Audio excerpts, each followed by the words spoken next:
Buenos días. ¿Cómo estamos? ¿Bien? Me da gusto saludarles. No hay casualidades ni coincidencias en Cristo. Ese es nuestro tema.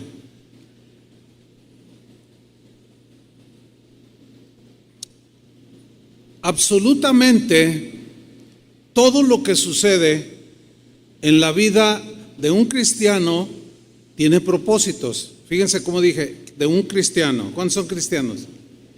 Ok. No hay coincidencias ni casualidades los que estamos en Cristo.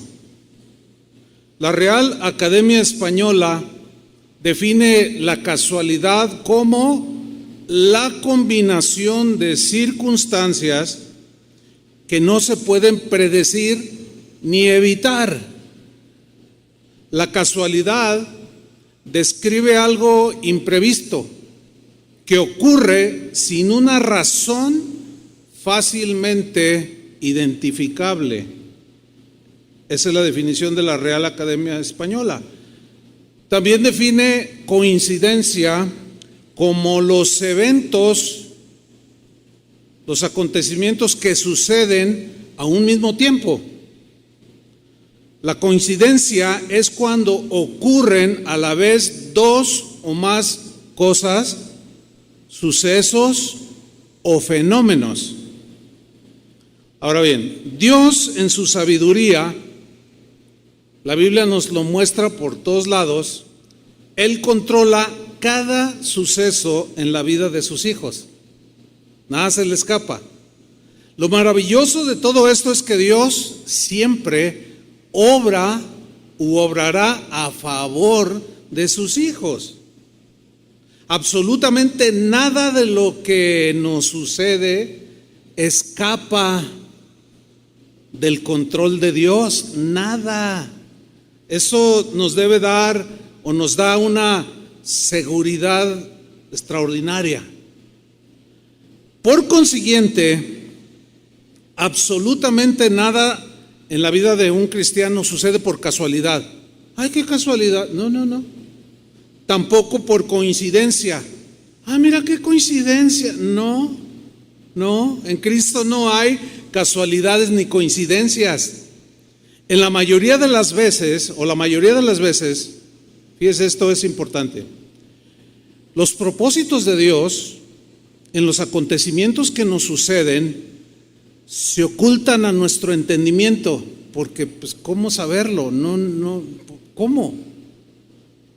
No tenemos esa capacidad, ¿sí? Entonces, cuando nos sucede algo que Dios tiene todo bajo control, los propósitos de Él, la mayoría de las veces, quedan ocultos a nuestro entendimiento. Sin embargo, podemos estar seguros de que detrás de ese suceso Dios tiene todo el control. Eso es muy importante. Por ejemplo, Dios permitió que José, hijo de Jacob, sufriera el desprecio de sus hermanos. Él lo permitió. José no hablaba mucho, pero de seguro que él no entendía. José sufrió el maltrato, el desprecio de sus hermanos, lo golpearon, lo vendieron como esclavo, estuvo encarcelado. El propósito de los hermanos de José era dañarlo, porque le tenían envidia. Sin embargo, Dios, al permitir esa situación en José, Él tenía otros propósitos. Aquí es donde nos falta la capacidad para entender la mente de Dios. ¿Quién podrá entender la mente de Dios? La sabiduría de Dios sobrepasa todo entendimiento. O sea, eso malo que Dios permitió en la vida de José, Dios lo tornó en bueno. El Señor ocultaba sus propósitos. No los entendían ni José ni sus hermanos. Sin embargo, permitió esto en la vida de José para salvar a toda una nación. José mismo en Génesis 50, versículo 20 lo dijo. Cuando ya se revelan, después de que él va a parar a Egipto, ya es el primer ministro de Egipto y ellos están con hambre, van y quieren comprar comida y se encuentran con José, que se revela a ellos, y cuando se dan cuenta ellos que era José, temieron por sus vidas. Pero miren la respuesta de José, Génesis 50:20. Vosotros pensasteis mal contra mí, me quisieron dañar, se fueron con todo contra mí. Pero miren la segunda frase, mas Dios lo encaminó a bien. Eso es extraordinario. O sea, ustedes me quisieron dañar, pero eso que Dios permitió, Dios lo encaminó para bien. Hay otra versión que dice, Dios transformó ese mal en bien. Otra traducción dice, pero Dios quiso convertirlo en bien. Otra traducción dice, pero Dios cambió ese mal en un bien. ¿Cuál fue esa conversión de un mal, entre comillas, que Dios permitió en José para hacer un bien? Dice la segunda parte del texto, para hacer lo que vemos hoy, para mantener en vida a mucho pueblo. Fíjate cómo detrás de todo eso negativo que vivió José, Dios estaba en control. ¿Cuál era el plan de Dios que tejió las cosas en su sabiduría para salvar a lo que sería posteriormente el pueblo de Israel, hermanos? Eso es extraordinario. Entonces, Dios no se le escapa nada. Déjeme contarle una experiencia que yo viví hace muchos años. Todavía no iniciábamos casa de oración. Fui a predicar acá hacia la costa del estado, y en el camino tuvimos un accidente. Chocamos. En una curva, acababa de llover, patinó el auto, íbamos derechito, íbamos a caer en una barranca de más de 100 metros de profundidad. O sea, íbamos en un Volkswagen, muerte segura, ¿sí? Pero del otro lado del carril salió otro carrito del mismo tamaño, era un Datsun. Si hubiera sido un tráiler, olvídese. Qué casualidad que era un carrito, ¿no? Del mismo tamaño, o sea, al tú por tú. Y chocamos, pero el golpe me tocó a mí, me fracturó este brazo, 4 costillas, todo sangrado, mal, y me llevaron, llegó la ambulancia y me llevaron a la Cruz Roja de Islahuacán del Río, que está rumbo a Tepic.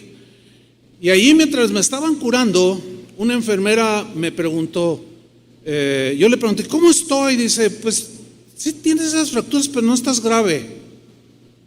No hay gravedad en tus heridas, te van a curar en unas cuantas semanas. Me dice, ¿a qué te dedicas? Le digo, soy predicador.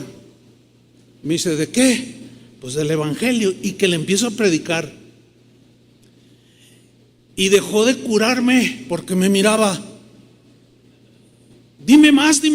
Y yo le seguía compartiendo. Y con el brazo todo mal y me dolía aquí por las costillas rotas.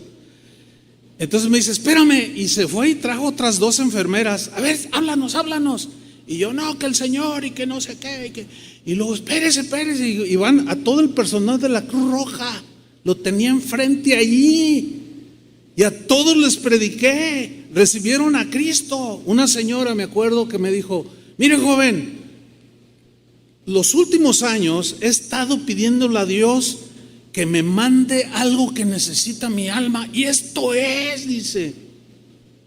Finalmente me curaron, me dieron de alta a las 4 o 5 horas, salí por mi propio pie. Cuando ya me avisaron que venían por mí de Guadalajara, la Cruz Roja estaba a la orilla de la carretera, o sea, ibas por la carretera y estaba a un lado.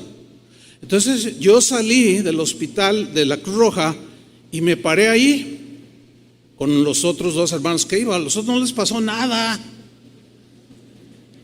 Bueno, estoy ahí y el Señor me dice, mira, Chuy, fueron de mis primeras lecciones sobre esto que les estoy compartiendo. Me dijo, mira, yo te metí allí. Yo dentro de mí, porque era algo interno, le dije, pero ¿cómo tú me metiste allí, Señor? Sí, porque mira, ibas a pasar por la Cruz Roja. Si yo te hubiera dicho, deténganse, bájate y predícales, ¿lo hubieras hecho? Y yo le dije, la verdad no, Señor. Bueno, yo te metí allí. ¿Por qué? Porque había gente clamando por oír la palabra de Dios. Le dije, ay, Señor, pues todo quebrado. Pero valió la pena, ¿me entiende? Cuando yo entendí el propósito, al principio no lo entendí. Estaba oculto. Nunca llegué a la predicación, a donde yo iba a la iglesia, pero el Señor me tenía otro auditorio. Así trabaja Dios, hermanos. Fueron de mis primeras lecciones. El apóstol Juan, en su evangelio, muestra cómo había un propósito para un hombre que había nacido ciego. No fue una casualidad, no fue una coincidencia que Jesús y los apóstoles se encontraran de pronto en algún momento con este ciego. No. Juan capítulo 9, versículo 1. Dice, al pasar Jesús vio a un hombre ciego de nacimiento. Ya lo conocía desde la eternidad, pero lo vio ahí. Y le preguntaron sus discípulos diciendo, Rabí, que quiere decir maestro, ¿quién pecó? ¿Quién pecó, este o sus padres, para que haya nacido ciego?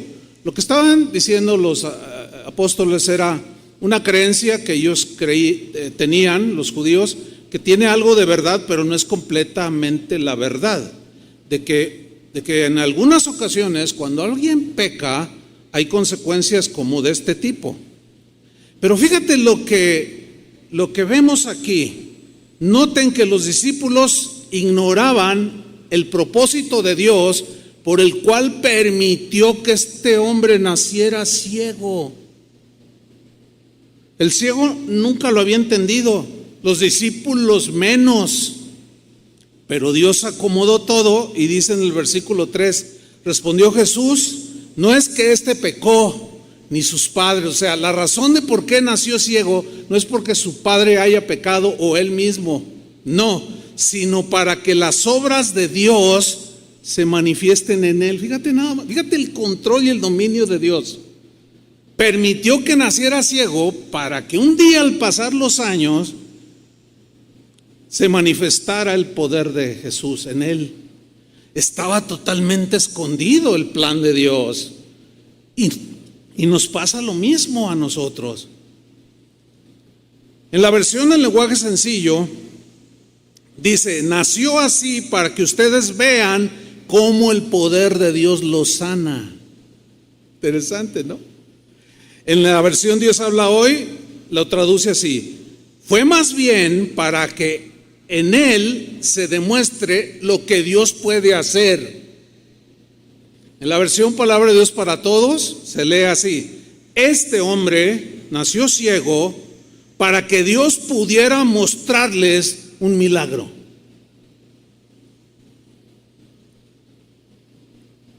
Tremendo, ¿no? Yo creo que merece un aplauso al Señor por su inmenso poder y dominio sobre cada acontecimiento de la vida de los creyentes.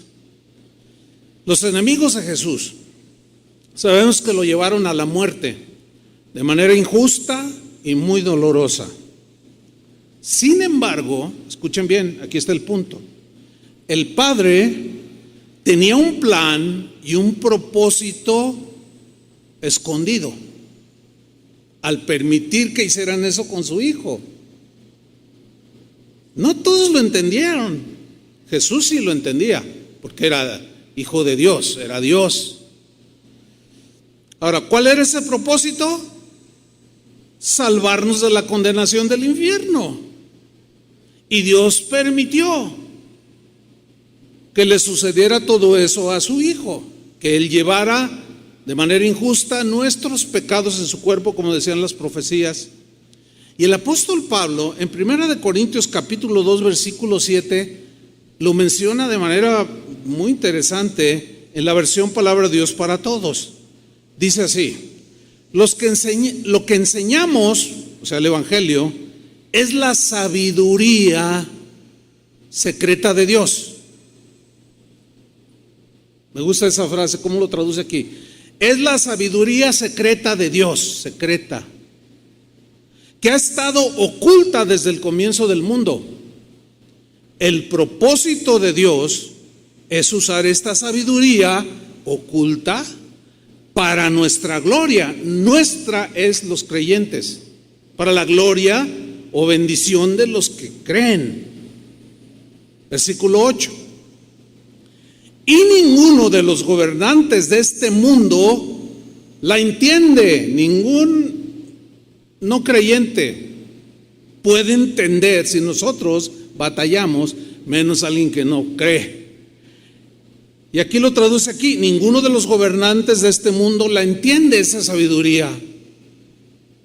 Si la hubieran conocido, o sea, el propósito que Dios tenía al permitir que su hijo muriera así, no habrían crucificado al glorioso Señor. ¿Por qué? Porque ellos lo querían matar por envidiosos, por celosos. Entonces estaba oculto el propósito.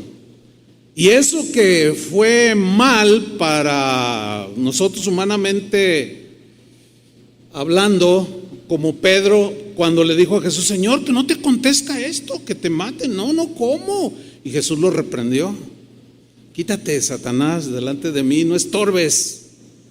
Deja que se cumpla el propósito y el plan de Dios. Vemos pues que el apóstol Pablo entendía muy bien este principio. Y a través de la revelación que Dios le daba, el Espíritu y en la palabra, miren lo que dijo en Filipenses 1:12. Pablo estaba en la cárcel. No sé cuántos han estado en la cárcel. Yo nunca he estado en la cárcel, pero pues conozco a muchos, he ido muchas veces a la cárcel, conozco a muchos allí, he hablado con un montón de presos, y no es absolutamente nada agradable. La mayoría de los que están ahí son por razones de consecuencias de sus delitos. Pero Pablo no había cometido ningún delito. Su delito había sido predicar el evangelio, y lo tomaron preso y lo encerraron en un lugar donde no había aire acondicionado. Ustedes que se quejan de que no saben lo que era eso, ¿verdad? Y así lo metieron a la cárcel a Pablo. Pero miren lo que dijo estando en la cárcel, porque él ya entendía que todo lo que sucedía en la vida de un cristiano, Dios estaba detrás de todo. Dijo en Filipenses 1:12: hermanos, quiero que sepáis, o sea, necesitan saber, entender, conocer, que en realidad lo que me ha pasado, ¿qué le había pasado? Lo habían metido injustamente a la cárcel.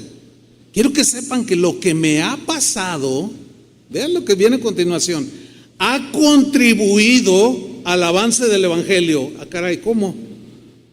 Lo metieron a la cárcel para que no predicara, y resulta que en la cárcel evangelizó a los presos, y los guardias se convirtieron, y llegó hasta los lugares de gente importante en el gobierno estando en la cárcel.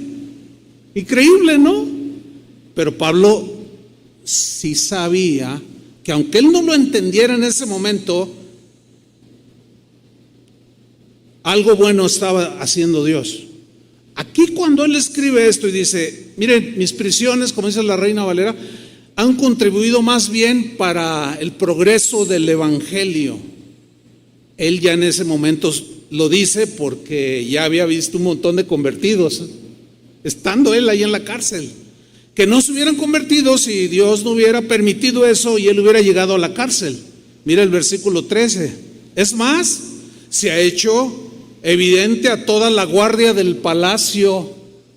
O sea, todos les compartió. Y a todos los demás que estoy encadenado por causa de Cristo. Pero no se le fue uno solo. A todos los evangelizó. Estamos viendo pues cómo Dios está detrás de cada situación. Nada se le escapa. hasta los mínimos detalles en la vida de una de las criaturitas más pequeñas de la creación de Dios, un pajarillo, un pajarito. Miren lo que dijo Jesús en Mateo 10:29, en la versión al día. ¿Acaso un par de pajaritos no se venden por unos centavos? ¿Qué vale un pajarito? Unos centavos, dice. Pero ni uno de ellos cae a tierra. Y mira cómo traduce esta versión. O sea, ninguno ya le llegó el momento sin que lo permita vuestro Padre. Entonces aquí viene una pregunta. ¿Acaso Dios está interesado aún en una de las más pequeñas obras de su creación, en un pajarillo? Les pregunto, ¿estará interesado? Según Jesús, sí. Y luego el Señor dice, y ustedes valen más que los pajarillos. No se preocupen, Dios tiene todo bajo control. Ahora, por otra parte, todos sabemos que el pecado trajo a la humanidad consecuencias muy dolorosas, todos lo sabemos. Trajo enfermedad, entre otras cosas, desastres naturales, muerte. A pesar de todo esto, Dios no perdió el control, ni lo perderá. Él sigue teniendo el control. El asunto es que Él nos hizo personas, seres humanos, con la capacidad de tomar decisiones. Y cada decisión que tú tomes, estás en tu derecho de hacerla, sea cual sea. El problema es cuando tomamos decisiones equivocadas. Llevamos las consecuencias. Pero no es que Dios pierda el control, no. A pesar de nuestras rebeliones y a pesar de nuestra desobediencia y esos errores que cometemos, que nos traen consecuencias que nos duelen, Dios aún en esa circunstancia lo puede tornar para bien si eres hijo de Dios. Entonces, el principio está siendo afirmado. Ignoramos los propósitos de Dios en la mayoría de las veces en las que Dios permite que nos sucedan cosas que nos afligen. Al ignorarlas y no tener en cuenta este principio, esta verdad en la Biblia de que Dios no se le escapa nada, tiene control de todo, se nos olvida y es cuando nos turbamos, se turba nuestra alma, nos afanamos, nos desconcertamos y muchas veces terminamos desesperados. ¿Por qué? Porque o no está esa verdad bien arraigada, o es tan fuerte la prueba que tenemos que se nos olvida que si Dios está permitiendo eso, lo que sea,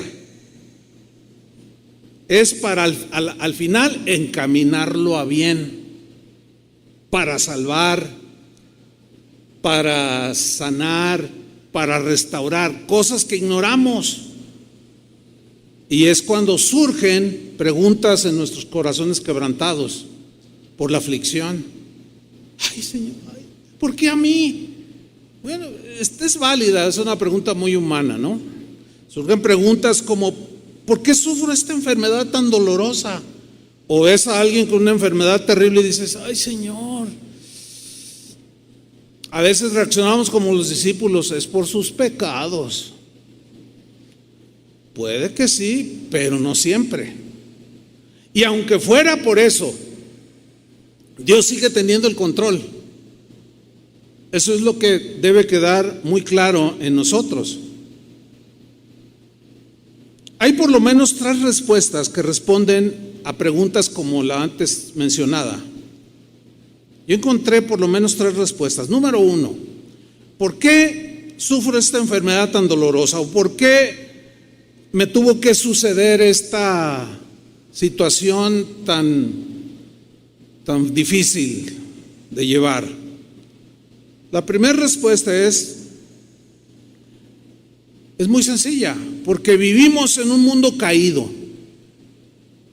Por eso nos enfermamos, porque somos seres humanos y de manera natural, pues nos podemos contagiar como algunos se han contagiado. Ahora, los que ya se han contagiado, ¿qué está pasando? Se metió un ovni. Les voy a pedir que apaguen sus celulares porque hemos tenido problemas. Los que traen su celular prendido, a menos que, es que hay mucha interferencia, a menos que sea su Biblia, ¿verdad? Bueno, ¿en qué estaba? En que vivimos, nos enfermamos y a veces de maneras pues muy graves, porque vivimos en un mundo caído, hermanos.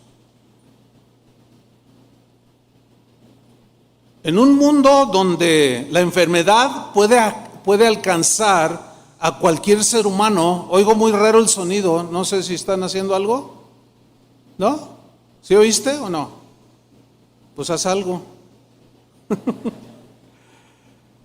Entonces, vivimos en un mundo caído donde la enfermedad puede alcanzar a cualquier ser humano, cristiano y no cristiano. Se enferma el cristiano y se enferma el no cristiano. ¿Por qué? Porque así está ya en la humanidad. Pecado trajo esto.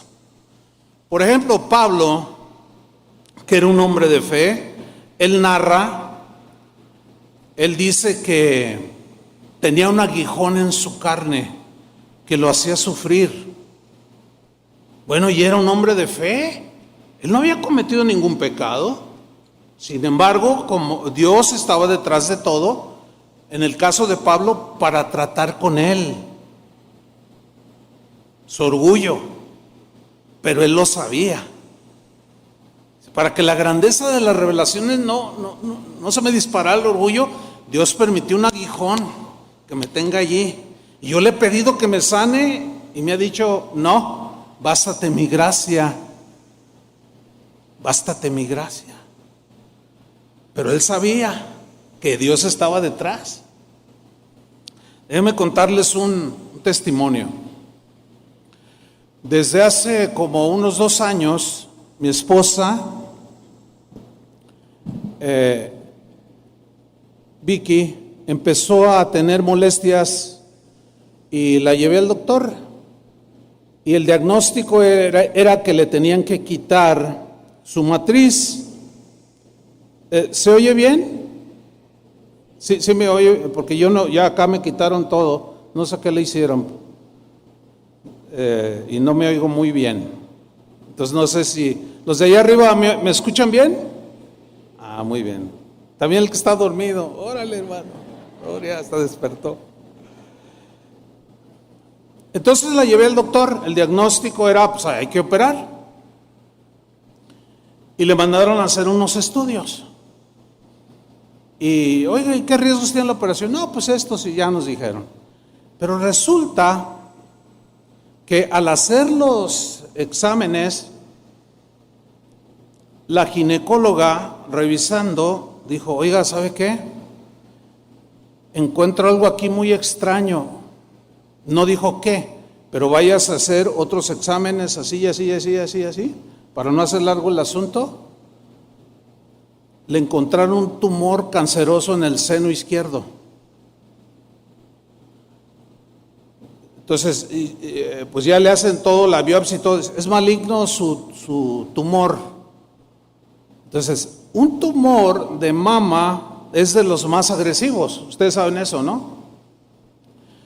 Y yo miraba a mi esposa después del diagnóstico. Y yo le pregunté, ¿cómo estás? Dice, bien. Pues Dios sabe por qué. Yo también, la verdad, tenía mucha paz. Es que la palabra de Dios, hermanos, es importante que la abracemos, que la tengamos así bien presente. Ya, totalmente confirmado, cáncer de mama. Entonces viene la hora de la verdad. ¿Y qué se puede hacer? Entonces la doctora Ruth, una joven que yo la presenté aquí cuando nació, imagínense, una bebita, ella es toda una mujer ya es una doctora, es una oncóloga, y dijo: ¿sabe qué, pastor? Y Vicky, yo creo que Dios está detrás de todo esto, porque está justo en el momento para ser extirpado sin dejar ninguna consecuencias. Y así fue. La operó, le dieron radiaciones, no le dieron quimio, le dieron radiaciones, y está completamente curada. Ahora fíjate, en ese momento, cuando viene el diagnóstico, yo no la vi desesperada. Pero ¿saben por qué? Y yo tampoco me desesperé. Pero ¿saben por qué? No porque seamos alguien especial, no, sino porque la palabra de Dios, y este es mi énfasis hacia ustedes, sino porque la palabra de Dios ahí estaba en el corazón, y dijimos: Dios está detrás de todo.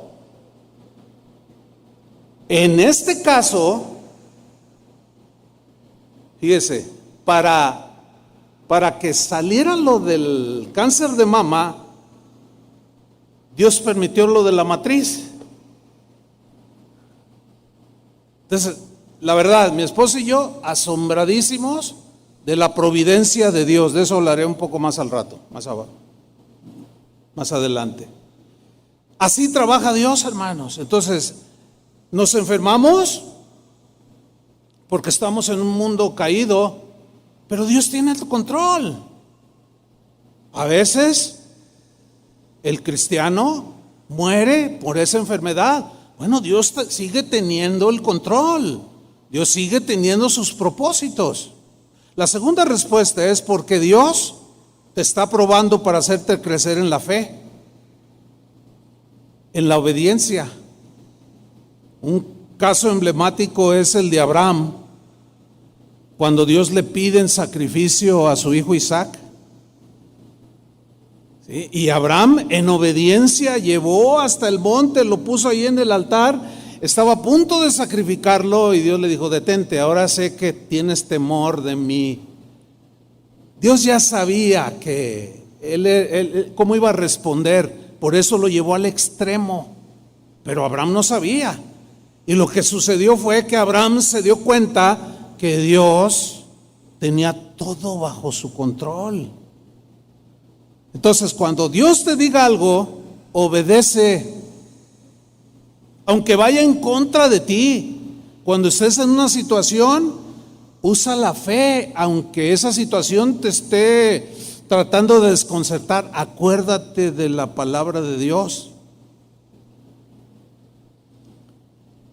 Él quiere fortalecer tu fe, quiere crecer tu fe, quiere que ejerzas tu obediencia, y eso te va a ir ejercitando para hacerte un mejor cristiano. Por eso es que a veces nos suceden cosas.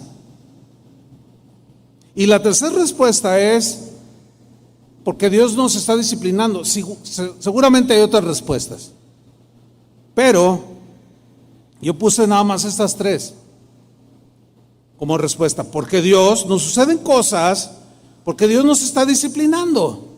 Porque hay ocasiones que necesitamos disciplina, ¿sí o no? Porque Dios al que ama disciplina, y Dios ama a sus hijos. En Hebreos 12, versículo 11, Hebreos 12, 11, en la versión al día, dice así: ciertamente, ¿me das más monitor, por favor? Ciertamente ninguna disciplina, ¿cuánta? Díganlo, ninguna disciplina, en el momento de recibirla, parece agradable. Pues no, sino más bien penosa. Sin embargo, dice en esta versión, después, aquí está la palabra, sin embargo, después de aplicar Dios la disciplina, sin embargo, después, esa disciplina, ¿qué hace? Produce una cosecha de justicia, o sea, de acciones justas, cambio de vida y paz para quienes han sido entrenados por la disciplina, por Dios, por medio de la disciplina. Entonces, cuando Dios te discipline por desobediente, porque faltaste a la fe, porque te enojaste sobremanera, porque tomaste una decisión que ahora te está haciendo llorar y necesitas una disciplina, en los versículos que siguen dice, anteriores dice, no desprecies la disciplina, no te desanimes cuando Dios te discipline, porque Dios te está formando. Pero me duele, toda la disciplina duele, toda. A veces el problema en este punto es que a veces no nos damos cuenta que lo que nos está sucediendo puede ser por alguna desobediencia, algún pecado, y Dios nos está disciplinando. Y ahí se torna un poco difícil para nosotros, pero aún en una circunstancia así, Dios sigue teniendo el control. Aunque tú no lo entiendas, un día lo vas a entender. Déjame contarle otro testimonio personal. Hace unos años Dios me estaba diciendo que hiciera algo que en relación con la iglesia, ¿no? Pero yo argumentaba, decía, no, pues, ay Señor, pero ¿será el tiempo ya? Y yo como que le daba largas a lo que Dios quería que hiciéramos. Y un día, o sea, no hice lo que el Señor me estaba diciendo. Para Él era importante y a lo mejor para mí, a lo mejor, o sea, antepuse mi opinión. Y de manera así, pues, un poco velada, según yo, pues me hice como el desentendido. Pero un día amanecí con el cuerpo que lo sentía muy extraño. Y luego me empezaron a dar escalofríos. Y me empecé a poner mal. Y le dije a mi esposa, oye, me siento muy mal. ¿Qué sientes? No, pues esto y esto y esto. Y ya le hablamos al doctor Barbosa. Y fue a mi casa. Me dijo, ¿sabes qué? Tienes unos síntomas, tienes que hacerte unos análisis. Me hice unos análisis. Y los revisa y dice, híjole, me dio medicina, pero yo seguía igual. Y luego, no, ¿sabes qué? No, esto no es. Me lleva con otro especialista, él personalmente, amigo suyo. Me dice, oye, necesito que hagas esto y esto. Otros estudios y nada, no me encontraban qué tenía. Y yo mal. Entonces un día, como al tercer día, me sentía muy mal. Yo le dije, Señor, si quieres decirme por qué, dime. Sí te voy a decir. Y yo me asusté. Dije, ¿qué? Te he estado diciendo que hagas esto y esto y esto y esto, y no lo has hecho. Has antepuesto tu plan, tu opinión, etcétera. Y yo sentía la voz de Dios firme, con amor, pero firme. Y sí, fuerte. Y necesito que lo hagas. Y por eso te tuve que tumbar en la cama, para que estuvieras allí solo y poderte decir. Y justo yo le pregunté, Señor, si quieres decirme, y me dijo, sí te voy a decir. Después de que le digo, Señor, perdóname, o sea, claramente me lo dijo, estás así porque me desobedeciste. Entonces cuando yo le pido perdón, le digo, Señor, perdóname, lo haré, sin lugar a dudas lo voy a hacer, Señor. Y el Señor me dice, mira, lo que tienes, o sea, él me dijo lo que tenía. Me dijo, mira, lo que tienes es amibas en el hígado. Y yo, amibas en el hígado, bueno, Señor, tienes amibas en el hígado, dile al doctor. Entonces imagínate, ellos no daban con el diagnóstico y yo salí más picudo que ellos. Bueno, no yo, porque a la hora que me están revisando otra vez un radiólogo allí que me hacía, ay, que no sé, oye, no te encontramos nada, es inexplicable, estaban medio asustados los doctores. Y yo dije, Señor, diles, oye Doc Barbosa, pues es un pastor, es un hermano que creció aquí. Muchos de ustedes lo conocen. Dije, oye Doc, así le digo yo, oye, ¿me creerías si te digo que el Señor me dijo lo que tengo? Y se me queda viendo. Pues imagínense, doctor, ¿verdad? Pues así como, pero a la vez cristiano. Le digo, ¿me crees o no? Dice, bueno, no, pues sí. ¿Y qué tienes? Y le dice, ¿qué tienes? Le digo, tengo amibas en el hígado. Y nomás le hizo así, a ver doctor, le dice al radiólogo, pero así como, le digo, no doc, tengo amibas en el hígado. Me acuerdo y me da risa. Entonces así medio incrédulo, a ver, vamos a pasarle el asunto ese por el hígado. Y me lo pasan, y dice, no se ve nada, ¿estás bien? Ay, a ver, espérate, dice el doctor Barbosa, a ver, regrésate poquito aquí. Ahí está, dice. Tenía un absceso de amibas en el hígado. Dios les permitió llegar hasta allí. O sea, es lo que a mí ya se me funden los fusibles, les confieso. Ya ahí los cables se me cruzan todos. A ver, ¿cómo? O sea, ¿cómo es que Dios permitió y por qué todo? Simplemente para disciplinarme. Usa él cualquier situación para hacerlo. Ese fue mi caso. No había pecado. Era por desobediencia. Ahora bien, y aquí es donde quiero hablar un poco de la providencia de Dios. En todos los acontecimientos que suceden, que le sucedieron a los creyentes del pasado y que nos suceden el día de hoy, a nosotros, en todos esos opera lo que se le llama en teología la providencia de Dios. ¿Qué es la providencia de Dios?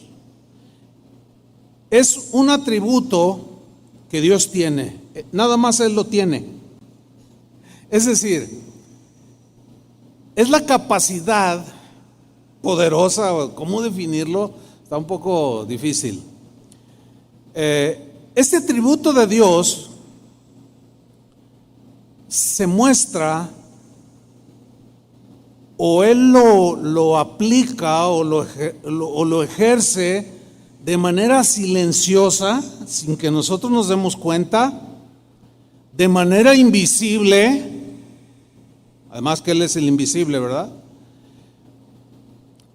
Obrando siempre, digan todos siempre, obrando siempre a nuestro favor, siempre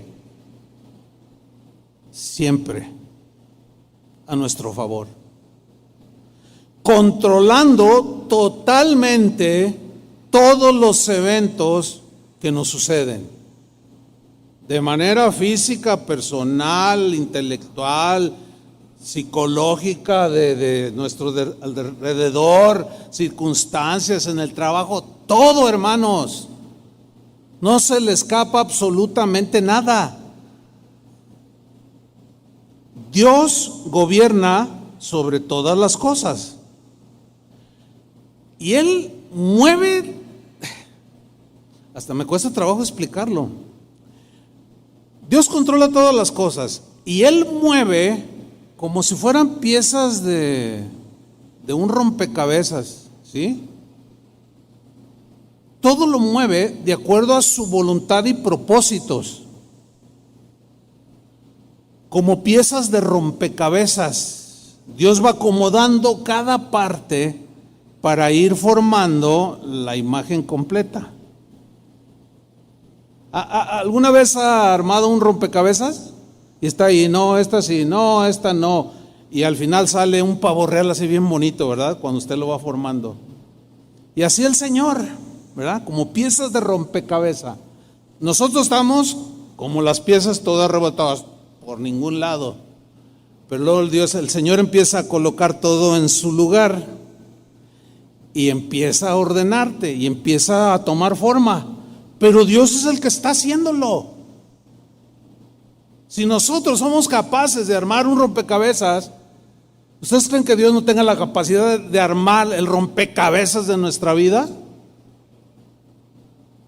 Todas esas cosas que nos pasan, que estamos por ningún lado, y el Señor bien tranquilo, ahí hasta cruza el pie así, y agarra una pieza, esta aquí, y no está como nosotros, esta aquí queda, ay no queda, no, Él miren, esto aquí, esta pieza va aquí, esta pieza, no, increíble, hermanos.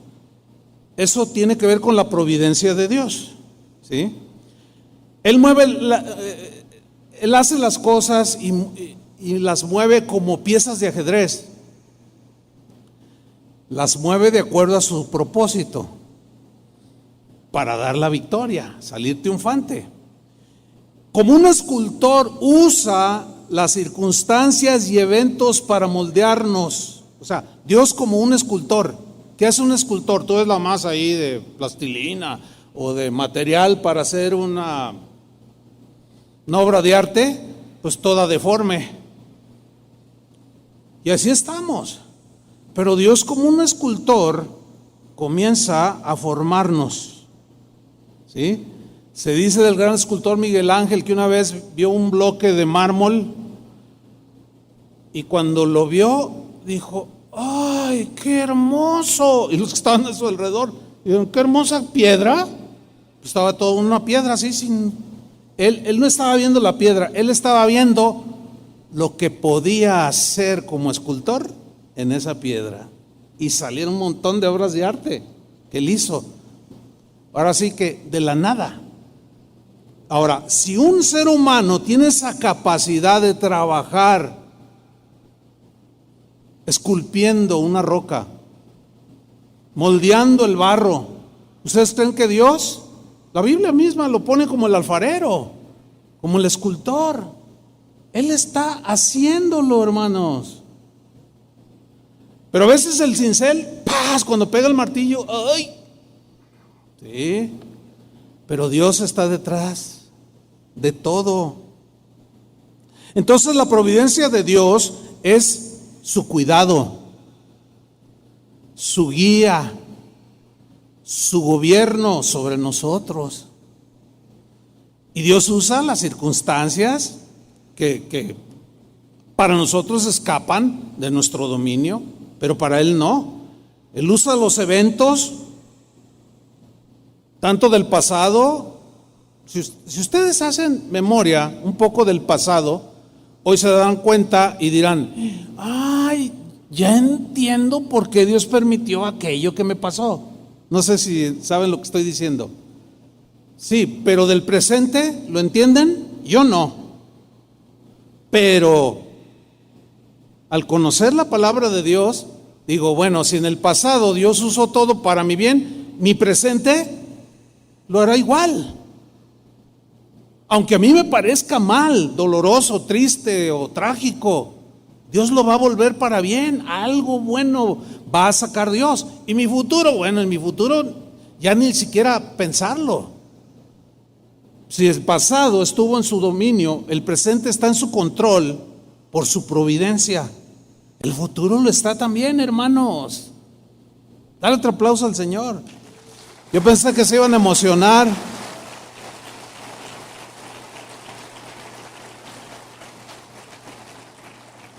Entonces, de manera providencial, Dios utiliza todos los eventos naturales, las leyes de la física misma que Él puso para regir la tierra, situaciones en la vida, etcétera, tantas cosas. Ahora, la gente no creyente o escéptica niega el rasgo milagroso. Lo niegan. Y lo único que pueden decir es: fue una coincidencia. ¿Los ha oído? Todo tiene una explicación. Así bien científicos, ¿verdad? Otros dicen: fue la suerte o el azar. Otros: no, fue una casualidad. Hablando del azar, según la definición, es algo que sucedió o que sucede por casualidad. Eso creen los que creen en los azares del destino. Ay, mira qué casualidad, sucedió por casualidad. Pues es que no conocen a Dios. Ellos dicen, o la definición es algo que sucede por casualidad, de manera fortuita o accidental e involuntaria, sin una intención o un motivo determinado, algo que ocurre sin reflexionar sobre ello ni planearlo, algo que no tiene guía ni rumbo y que no tiene orden y que ocurre aleatoriamente. Por eso la gente anda que no sabe ni qué hacer, van sin rumbo. Pues ya te tocó la mala suerte. Ay, pues te tocó la... No, para nosotros no existe eso, hermanos. No, ya es que el destino, los azares del destino, ya el destino me lo tenía escrito. A propósito del destino, este es un concepto filosófico, eso del asunto del destino. Los filósofos decían, o siguen diciendo, que el destino es el concepto por el cual una persona, cualquiera, cree que los eventos o las acciones están determinadas por una deidad o por las circunstancias que te rodean. Ellos dicen, el destino es un poder sobrenatural o un plan que guía la vida de las personas y la de cualquier ser a un fin ya determinado. Pero cristianos, ¿cuántos son cristianos? Cristianos, escuchen bien, nuestras vidas no están regidas por las coincidencias, ni por las casualidades, ni por la suerte, ni por los azares del destino. Tampoco nuestras vidas están regidas por un Dios autoritario y manipulador. No. Detrás de todo, de todos nosotros, delante, rodeándonos, está un Dios vivo, amoroso, paciente, perdonador, que quiere lo mejor para nosotros. Y providencialmente siempre torna lo malo en bueno. Mientras yo o usted ignore este principio, va a vivir una vida pues, que no es la que Dios quiere que usted viva. Yo veo muchos cristianos frustrados por lo que pasaron o por lo que están pasando.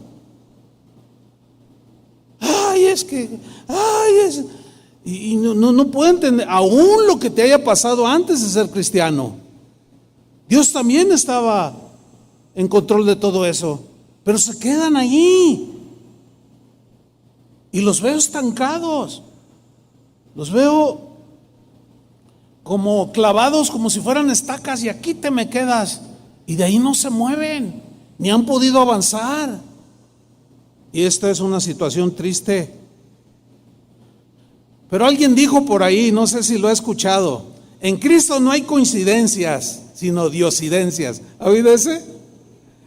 Fíjese que ahorita está en debate en la Real Academia Española si aceptan esta palabra, diosidencia.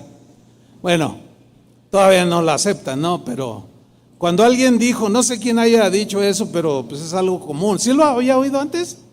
Yo me acuerdo haberlo oído desde hace mucho tiempo. No, hay que coincidir. No, en Cristo no hay coincidencias, hay diosidencias.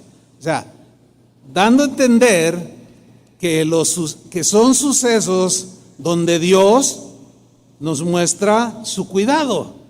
O sea, que no son coincidencias, sino que Dios está atrás ahí. Son diosidencias. Cosas, situaciones donde Dios nos demuestra su protección amorosa, su guía para dirigirnos. Ay, ¿por qué no me diste este trabajo? Ay, Señor, tanto que lo necesito. Hey, cálmate. Cuando yo me encuentro a alguien así, le digo, espérate, es que te va a venir otro mejor. ¿Y usted cómo sabe? Pues por algo. Si no te lo dio es por algo, ¿no? ¿O no? Y ahí estás llorando y Señor, y algunos se pasan y ahí es donde está el riesgo. Por eso la ignorancia puede llevarte a transgredir y ofender a Dios, transgredir su palabra y ofenderlo por las actitudes que tomamos. Y le gritamos.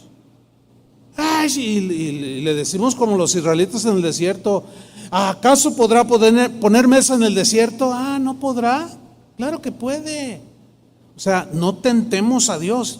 Pero esta enseñanza, esta palabra nos ayuda a no tentar a Dios, sabiendo que su providencia, en su providencia nos cuida. Aunque estemos viviendo algo que nos hace llorar. El Dios invisible camina siempre a nuestro lado, siempre, hermanos. Nos toma de la mano de manera imperceptible y cierra una puerta aquí y abre otra acá, pero nosotros a veces no nos damos cuenta de eso. Pero si esta palabra está ahí, bueno, si cerraste esta puerta, abrirás otra, siempre, siempre, porque acuérdense, Dios obrará para hacernos bien a pesar de nuestros errores, a pesar de nuestras equivocaciones, a pesar de lo que sea. Dios siempre va a obrar providencialmente en favor de sus hijos. Mire, déjeme contarle algo, nunca se me olvidará hasta el día de mi muerte, y aún muerto la recordaré, porque involucra a un hermano que ya murió, y allá cuando lo vea en el cielo, platicaré con él. Déjame contarle, mire, cuando Dios nos llamó para iniciar lo que hoy es Casa de Oración, hace 40 años, previamente, como yo les he contado, había un grupo de jóvenes que buscaban a Dios, de la Renovación Carismática Católica, entre ellos Toño Ortiz, Chava Pardo, historia que usted ya sabe. Pero había uno que es el que ya murió, Eduardo, le decíamos el Chino, y yo a todos ellos pues ya los conocía, pero yo seguía ministrando en la iglesia donde crecí. Cuando Dios nos confirma que es con ellos con quienes debían iniciar una nueva congregación, yo le dije: Señor, ok, sí, era confirmadísimo, pero entonces yo le digo al Señor: Señor, pero ¿y cómo le hago? Fíjate, yo así le dije: ¿y cómo le hago? Porque no sé dónde viven. Y ya hace tiempo que no vienen a la iglesia y no sé nada de ellos, no tengo el mínimo conocimiento cómo localizarlos. Entonces haga de cuenta, por mí oraron, en la iglesia donde yo estuve, oraron para que Dios nos usara y nos bendijera, y oraron los pastores por mi esposa y por mí. Haga de cuenta como hoy domingo. Pero yo ya le había hecho esa pregunta al Señor. El lunes salí a hacer un mandado al centro de la ciudad. Guadalajara en ese entonces ya andaba a los 3 millones de habitantes, quizás rondando los 4, ahorita ya son bien muchos, como dicen los de Jalisco, ¿eh? Edad, Entonces yo salgo al centro y voy caminando, de pronto doy vuelta en una calle, que digo: ¿y por qué me vine por aquí? Y cuando doy vuelta, me encuentro de frente al Chino, pero así, mire, y cuando casi nos topamos y lo veo, yo dije: ¿qué estás haciendo aquí? Le pregunté, y me dice: pues vengo en mandado. ¿Y tú qué estás haciendo aquí? Le digo, y le cuento: el Señor nos confirmó que con ustedes debemos de empezar lo que hoy es Casa de Oraciones. Entonces no le dije el nombre, debemos empezar una congregación. Ya sabíamos que Dios te iba a hablar, pastor, gloria a Dios, pero a mí se me quedó tan grabado el encuentro. Al otro día, hermano, pregunta: ¿fue casualidad? ¿Una en 3 millones? ¿Fue una coincidencia? ¿Fueron azares del destino o Dios me guió? Nunca le ha pasado: ay, ¿por qué me vine por aquí? Nunca reniegue. Ay, ahí está, hay un accidente y me voy a llegar tarde. Tranquilo. El otro día un hermano tuvo que cancelar su vuelo. Yo le dije, oye, ¿y qué? ¿Cómo estás? Dice, no, pues bien tranquilo. Dice, porque no sé si Dios me libraría de algo, no lo sé. Y se retrasó el vuelo 2 días, lo habían cancelado. O sea, bien tranquilo. ¿Por qué? Porque conocía esto. Hay un texto en la parábola del buen samaritano, vamos rápido, que nos enseña algo sobre esto que estoy diciendo. Dice Lucas 10:31. Sígame con atención. Dice, aconteció que descendió un sacerdote por aquel camino. Yo quiero que subraye la palabra aconteció. Aconteció. Que descendió un sacerdote por aquel camino y viéndole, o sea, al que habían golpeado y le habían robado, pasó de largo. Asimismo, aconteció que pasó un levita llegando cerca de aquel lugar y viéndole, pasó de largo. Pero un samaritano que iba de camino vino cerca de él y viéndole fue movido a misericordia. Ok, aquí lo que quiero resaltar es la palabra aconteció. Algunas traducciones modernas traducen por casualidad pasó un sacerdote. Y usted dirá, pues a ver, pastor, entonces pues no, que no hay casualidades. Bueno, todavía no termino, pero está bien que se haga preguntas. Algunas traducciones traducen aconteció por casualidad pasó un sacerdote, por casualidad pasó un levita, por casualidad pasó un samaritano. Pero resulta que la palabra sunkirian, que es la que aparece en los pergaminos, que se traduce por acontecer o aconteció, es una combinación de 2 palabras. Es sun, ahí lo está viendo en la pantalla, ¿verdad? Es sun y kyrios. Curioso, según eso se pronuncia kyrios. 2 palabras, sun y kyrios. Sunkirian, esa es la palabra que aparece y esa es la raíz. 2 palabras, se traduce por aconteció. Ahora, sun significa junto con. Aquí está lo interesante, junto con. Y Kyrios significa supremo en autoridad, o sea, alguien que es suprema autoridad, que también se traduce como Señor. Los romanos decían, César es el Señor, César es el Kyrios. Y los cristianos decían, no, Jesús es el Kyrios. O sea, la suprema autoridad. Ok, síganme con atención. La idea de aconteció, que algunos traducen por casualidad, sería esta o es esta. Que esto es lo que ocurre de manera providencial. O sea, no fue una casualidad que el sacerdote pasó junto al samaritano, ni el levita. Al que habían golpeado. No era una casualidad, sino que Dios estaba detrás de estos 3, porque quería que el sacerdote hiciera su función como hombre de Dios, gente de Dios. Entonces, al caminar con Dios, o el caminar con Dios, es ir junto al Señor, que es la máxima autoridad. Entonces, caminamos con Dios, Él va junto a nosotros. Aunque nos suceden cosas, Él, como la máxima autoridad, tiene completo dominio.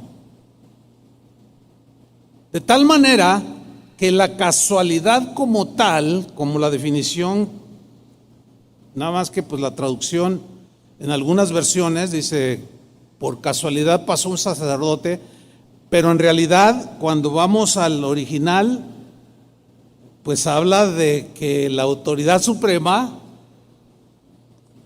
dominaba todo. No sé si me expliqué.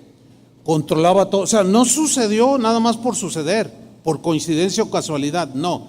Sino porque la máxima autoridad, Jesús, que está dando el mensaje, es la máxima autoridad. Por tal razón, concluimos que no hay casualidades ni coincidencias en Cristo, sino diosidencias. Nos vamos a quedar con eso, ¿verdad? Diosidencias.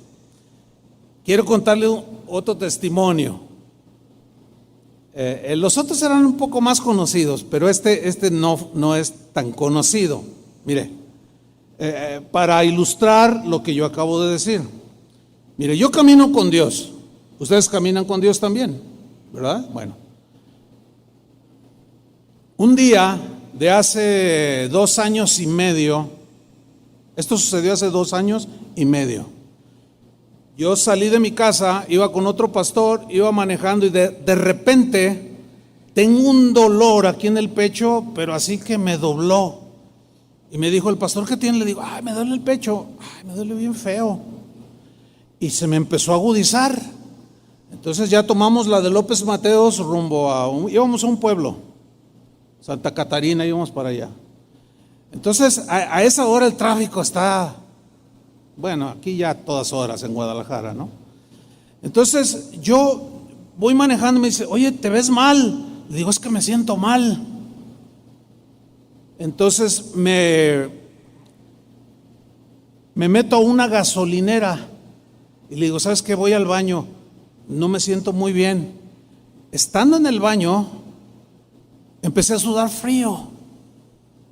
Se me empezó a entumecer la quijada. Yo no soy doctor, Se me empezó a entumecer este brazo y yo me sentía mal. Pero dije, tengo un infarto. No soy doctor, claro, pero pues leo poquito. Y yo había leído mucho sobre los síntomas de un posible infarto, ¿no? Entonces salgo del baño y le digo, oye, pastor, traigo un infarto. Y me dice, ¿y cómo sabes? Le dije, es un infarto. Le dije, ponle rápido en el buscador, en el Google, hospital más cercano. Y le pone, hospital más cercano, dice, está a 15 kilómetros. Le digo, ¿cómo? Y para llegar 1 hora, y no, voy a morir. Entonces, para eso yo me había subido a la camioneta. Entonces me dice, oye, yo he oído, me dice el pastor, ¿no traes una aspirina? Le digo, ¿cómo va a traer una aspirina? O sea, en la cajuela me dice, ¿no traes una aspirina? Le digo, no, hombre, ¿cómo? ¿De dónde una aspirina? Y en eso yo traía un termo con café y le tomo, eso sucedió así en segundos, ¿no? Le tomo y se me derrama. Y le digo, pásame una franela que tengo ahí en la guantera. Entonces cuando agarra la franela y la saca, bota una carterita de aspirinas. Mire, todavía lo pienso y digo, wow. Y me cae aquí. Y me dice, ¿no que no traías? Le dije, no, es que no sé. O sea, ¿a usted se le ocurre meter aspirinas en la guantera? Pues mete pinzas y otras cosas, pero aspirinas. Mire, yo no sé cómo llegaron. Me dice, tómate 2, me dice. Y ahí yo sabía también algo, que la aspirina es buena. Y me tomé 2 y con el café, poquito más de cafeína, órale. Entonces me bajo otra vez y le digo, híjole, no, pues es que en 1 hora, ¿qué hago, Señor? Entonces yo estoy así, López Mateos, iba rumbo al sur. Estoy yo de espaldas al carril que va a la ciudad. Y en eso, ¿cómo le hacemos? Le digo, cada vez me siento más mal. Y el pastor se puso nervioso. Pastor, siéntate, llamo a la ambulancia. O que le digo, pues es lo mismo. En lo que llega, a lo que vamos. En eso yo volteo, giro y miro enfrente. ¿Y qué cree que había enfrente? Un hospital. el Puerta de Hierro de López Mateos. Y lo veo y le digo, oye, este es un hospital. ¿Y por qué me marcó que a 15 kilómetros? No sé. Le digo, súbete. No, yo manejo. Le dije, no, yo me siento como para manejar. Y me miraba y total, empiezo a acelerar y hay que meterse por ese mismo carril para dar la vuelta por el puente y luego entrar al hospital, que estaba enfrente. Ahora, ¿casualidad las aspirinas? ¿Casualidad que me dio el infarto enfrente de un hospital? Bueno, a lo mejor para algunos, todo tiene explicación. Yo también le digo a usted, ay, no me diga, de veras. Bueno, mire, sucede otra cosa. Yo acelero, pero así de autos, mire, de una manera inexplicable. Ojalá y al pastor que iba conmigo lo hubiera grabado. Cuando yo acelero, los autos que iban delante, unos empezaron a meterse a los fraccionamientos a la derecha y los otros se metían a los carriles centrales de López Mateos. Y yo le di, llegué al puente, me metí al otro lado, igual de ríos de autos, y sucedió lo mismo. De manera inexplicable. Llego al hospital, me meto derechito a urgencias y me bajo. Y rápido sale, ¿no? Dice, a ver, ¿a quién traen? Le digo, no, yo. ¿Lo qué tiene? Y me miraba. Nunca perdí el sentido de nada, pero sí tenía el dolor agudo. Nunca me tumbó ni me perdí el conocimiento. Y me dice, le digo, es que traigo un infarto. Me dice, así como dudando, no, a ver, pásele. Entonces ya me empiezan a examinar y dice, trae un infarto. Y luego ya me sientan ahí, me empiezan a auscultar y todo, y me empiezan a hacer preguntas. Y me dice, oiga, a ver, cuénteme. Y ya le empiezo a contar. Y luego me dice, oiga, ¿tomó algo? Le dije, me tomé unas aspirinas. Qué bueno, dice. Dice, para eso pues le hablamos a Barbosa, que él es cardiólogo, el que les mencioné hace rato, ¿no? Pero su especialidad él es cardiólogo. Y le habla al pastor, oye, el pastor está aquí en el hospital con un infarto y pues se ve mal. Pues ahí voy. Y llegó el doctor Barbosa. Cuando estoy allí, esto sucedió, hermanos, en una hora. O sea, todo esto que les estoy contando sucedió en una hora. De cuando me da así fuerte, me paro, etcétera, etcétera. Bueno, me dice el doctor, ¿sabe qué? Le vamos a tener que hacer un cateterismo. Porque rápido me hicieron allí, y en eso llega Barbosa. Y me dice, no, mira, tú tranquilo, todo va a estar bien, que no sé qué. Bueno, ya me metieron ahí al quirófano y me hicieron el cateterismo. Y yo podía ver cómo iban metiendo un alambrito bien finito y cómo iba avanzando y cómo llegó a donde estaba la obstrucción en una vena y cómo empezó a picar y cómo se destapó. Cuando ya se destapó y vimos cómo la sangre empezó a fluir y así me sentí bien. Oye, me siento re bien. Dice, no, pues es que, pues claro, ya el oxígeno entra, la sangre, etcétera, etcétera. Entonces, dice, ya te vamos a llevar a un cuarto. Todo esto sucedió en una hora.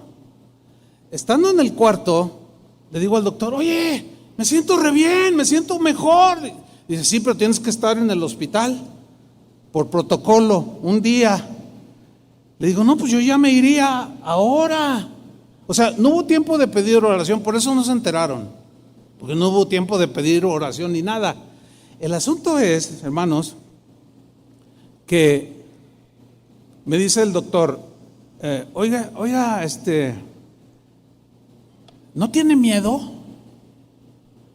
Y le digo, no Barbosa, sino el no cristiano, pues el doctor. Le digo, no tengo. Y estaba una enfermera allí.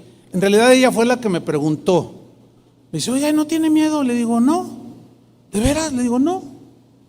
Le digo, ¿sabe por qué no tengo miedo? Porque yo sé que Dios está detrás de todo esto. Y yo soy pastor. Y el médico voltea, ¿es usted pastor? Le digo, sí, soy un pastor. Dice, Y lo dice, ¿sabe una cosa? Dice, es muy raro su caso en cuanto a coincidencias. Tomó una decisión de no irse a su casa a descansar.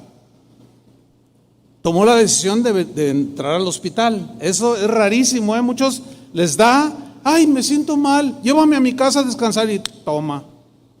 Se mueren, dice. O sea, ahí no acaba la historia. Después de que yo le digo, no, fíjese que no tengo temor, no tengo miedo, porque yo sé que si me muero, yo sé a dónde me voy. ¿Y usted se muere, a dónde se va? No, pues a mí sí me da miedo. No, pues a mí no. No tenía miedo. ¿Pero por qué no tenía miedo? Porque yo sabía que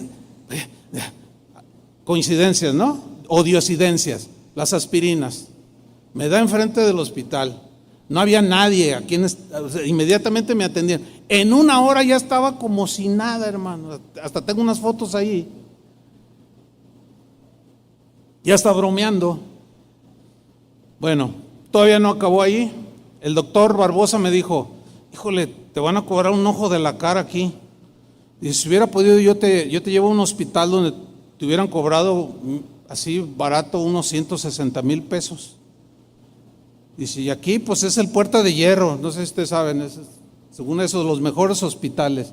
Dije, bueno, pues el Señor va a pagar, yo no me preocupo, pues el Señor también va a pagar, pues si Él me metió aquí, pues Él va a pagar, ¿o no? Bueno, llega Toño al otro día a pedir la cuenta, ¿y qué creen? Pues no me hacen un descuento y me cobran 80,000 pesos.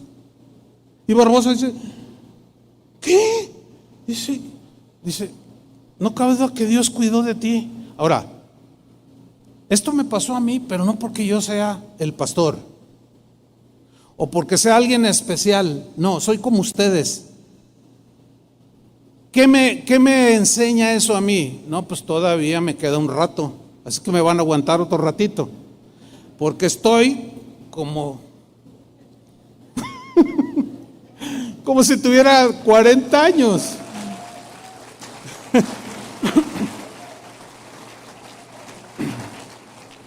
Me siento muy bien, me siento fuerte, mi mente más clara. Dios estaba detrás de todo. En su providencia Él ordenó todo. Para mí es clarísimo.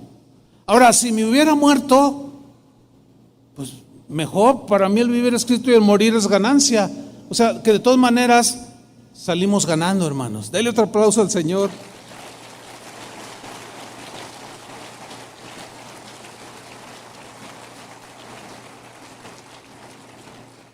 Deme un par de minutos. Isaías 46:9. Mire cómo Dios mismo afirma categóricamente que Él está bajo control de todo. Isaías 46:9, versión al día. Recordad las cosas pasadas, o sea, de cómo Dios obró, porque ya se les había olvidado.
whisper to the dark.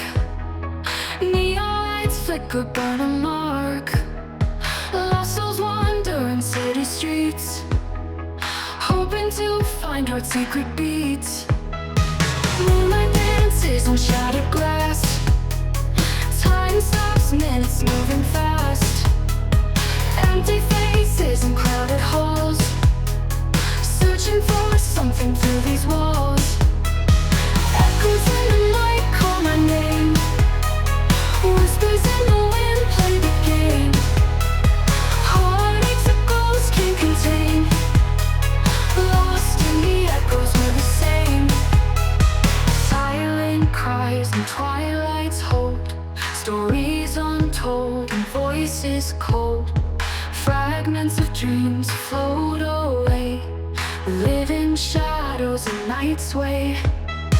Rain falls heavy, washing pain. In this labyrinth I remain, seeking truth in tangled lies, hoping for light in shadowed skies. Echoes in the night call my name. Whispers in the wind play the game. Heartaches a ghost can't contain. Lost in the echoes, we're the same.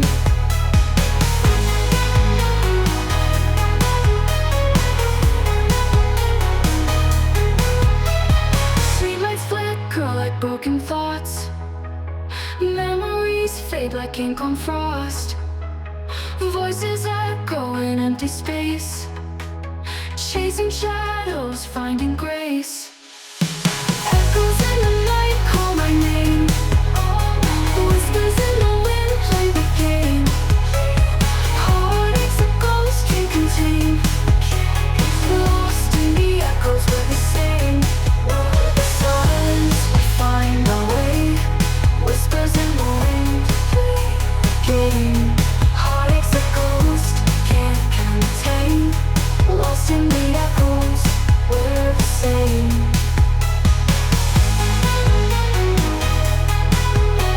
Silence, we find our way. Through the darkness, we hold the day.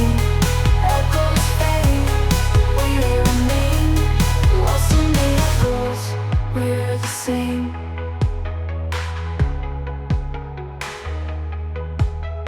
Shadows crawl, whisper to the dark. Neon lights flicker, burn a mark.